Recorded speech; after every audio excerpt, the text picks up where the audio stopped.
n'imaginez pas ce que j'ai découvert en m'intéressant au bio. Une disparité incroyable dans les stratégies des enseignes et des corrélations, parfois très fortes, parfois nulles, entre les déterminants de l'offre et les parts de marché. Et des pistes assez simples pour développer les volumes du bio d'une part et la masse de marge des enseignes d'autre part. Alors ma recherche sur le bio porte donc sur les compotes et nous allons analyser, vous connaissez le principe, le soutien des enseignes dans le développement de cette catégorie avec un focus aujourd'hui sur le sujet du prix. Et là, c'est la petite bombe. Alors, je m'intéresse aux compotes bio pour les raisons suivantes. Premièrement, les compotes conventionnelles, c'est pas toujours génial pour la santé des clients. Je vous donne quelques chiffres. En France, plus de la moitié des fruits et légumes issus de l'agriculture intensive sont contaminés par des pesticides suspectés d'être cancérogènes, toxiques pour la reproduction ou perturbateurs endocriniens.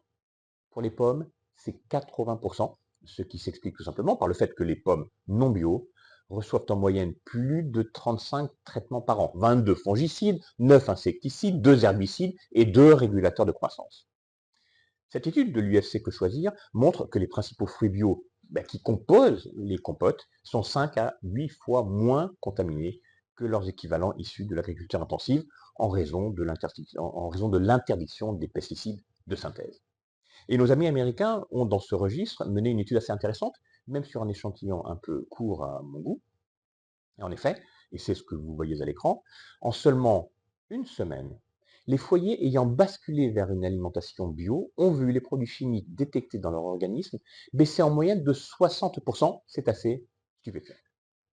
Alors, seconde raison pour laquelle je m'intéresse aux compotes bio, au-delà d'être bien plus respectueuse de la santé des gens, l'agriculture bio, et c'est aussi le cas pour l'agriculture régénératrice, est bien plus respectueuse de la nature, de la fertilité des sols et de la qualité de tous les écosystèmes terrestres et marins, parce que ces modes de production nécessitent moins d'intrants et moins de chimie. Et puis troisièmement, et plus globalement, les compotes bio constituent une très bonne illustration de ce qui s'est passé ces dernières années sur le marché des produits bio et donc sur le soutien des enseignes au développement de cette offre durable. Mais d'après Circana, eh bien, les parts de marché, volume des compotes bio baissent. C'est ce que vous voyez à l'écran, où la part de marché volume est passée de 11 à 9% en 5 ans, en étant passée par un point haut à 12% en 2022. Alors sachez que, pour construire notre recherche, nous avons analysé ce qui s'est passé sur le marché apertisé, c'est-à-dire que nous n'avons pas considéré ni les produits vendus au rayon frais, ni ce qui se passait au rayon des produits infantiles. Alors, quand on dit part de marché à 9%, c'est une moyenne, puisqu'une enseigne dépasse les 20%, alors qu'une autre se traîne à 6%. Il y a donc une très forte dispersion. Et si je retire l'enseigne G, le rapport entre les extrêmes est quand même supérieur à 2, ce qui est beaucoup. Nous allons donc essayer de comprendre cette disparité entre enseignes en analysant leur stratégie prix.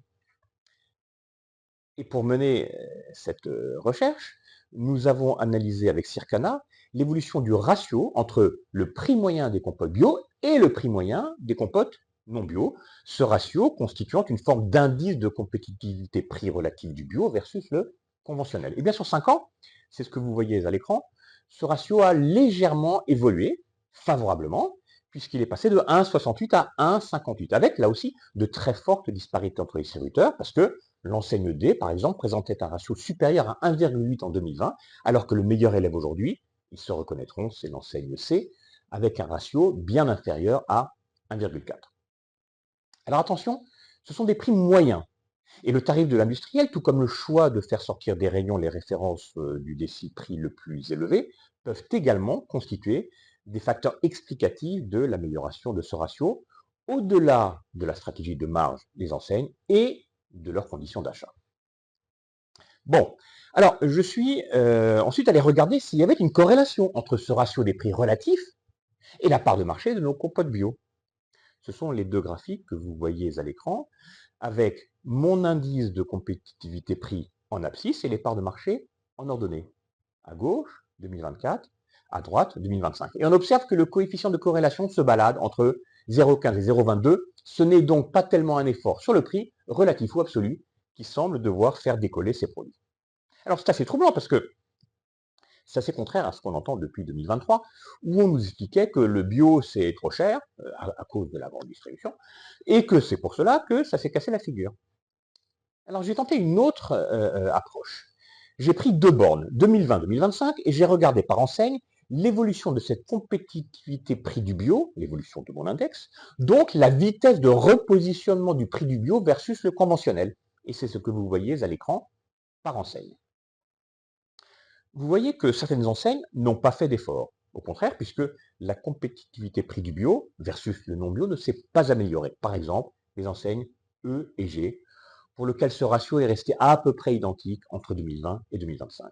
Au contraire, certaines enseignes comme F ont fait de réels efforts et ont amélioré de 20% la compétitivité prix du bio versus le conventionnel. Mais ce qui est troublant ici aussi, c'est quand je mets l'évolution 2020-25 de cette compétitivité prix du bio en face de l'évolution des parts de marché entre 2020 et 2025, eh bien je ne trouve aucune corrélation. Donc ce qu'a fait l'enseigne F, et qui a priori est vertueux, eh bien, ne se retrouve pas dans l'évolution de la part de marché du bio chez elle. C'est ce que vous voyez à l'écran.